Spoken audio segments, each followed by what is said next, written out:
नमस्कार साथीहरू, म ड्राइभर रेशम होइन। मलाई चाहिँ अब राजा देशको विरुद्धमा र अनैतिक कुराहरू केही पनि हुनै हुँदैन, मलाई बोलिहाल्नु पर्ने पर्छ। अब यो बोल्दा बोल्दै तपाईँहरूलाई यो राणी छोरो गुखाने छ नि, स्क्याममा पहियो के बियोले राणी छोरोमा छिक्ने, त्यसले चाहिँ के भनेछ राजालाई भन्ने कुरा एकचोटि यो भिडियो सानो हेर्नु त ल। ए राणी छोराले भनेछ, मैले भनेको नेपाली जनता मुझे गेडै हुन् के, जे पनि पत्याइदिने। यसले के भनेछ यो राणी छोरो गुखानले, राजाको जेठो छोरो राजा हुन्छ। यतेरीमा राजाको जेठो छोरो राजा हुन्छ। जेठो त के कान्छो सान्छो सबै मारिसकेपछि राजतन्त्र समाप्त भयो, छोरी पनि मारिसकेपछि त्यसो भएर अब त्यति बेरको सरकारको कमजोरी हो, अलिक समय राजतन्त्र भनेर फेरि ज्ञानेन्द्र शाहलाई ल्याएर सजाउने राख्ने काम भयो। ज्ञानेन्द्र शाह भनेको राजा होइन, बाहुनले बाहुन भनेर एउटा टपरीमा चामलमाथि कुशको बाहुन राख्छ, त्यस्तै यी कुशको राजा हो, कुशको बाहुन।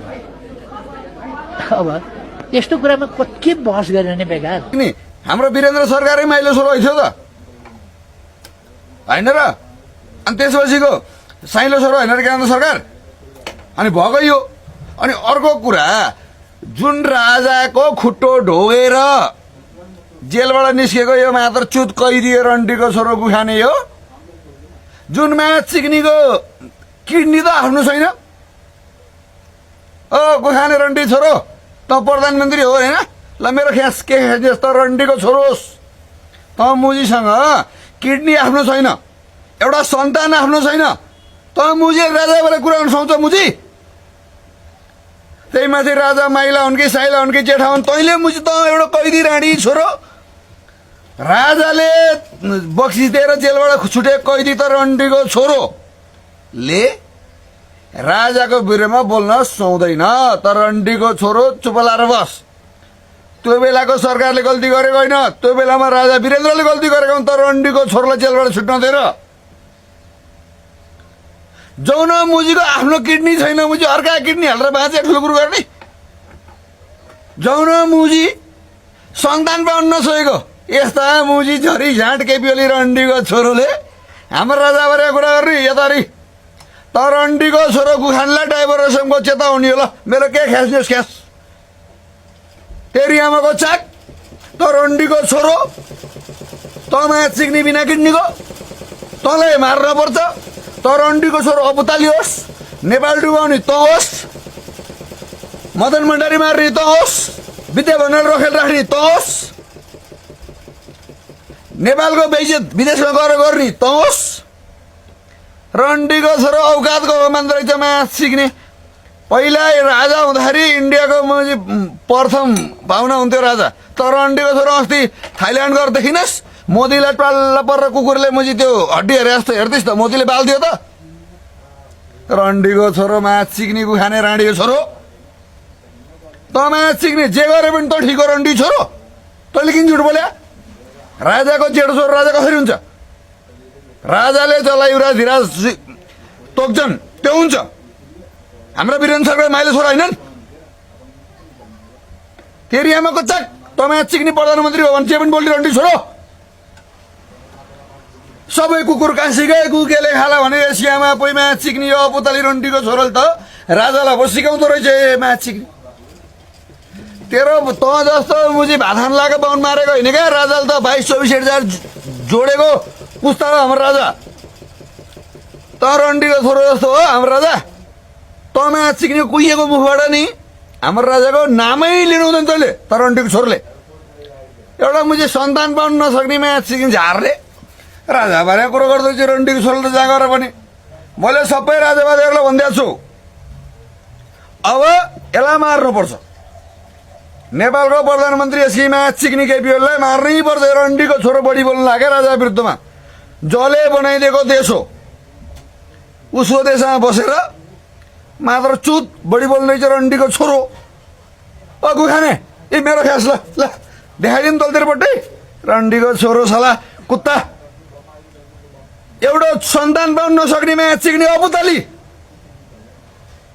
राजाले ज्यान भिखमा दिएको, जेलबाट छुटेको, राजा खुट्टो ढोगेर छुटेको यो रन्डीको छोरोले ल राजालाई सिकाउँदो रहेछ।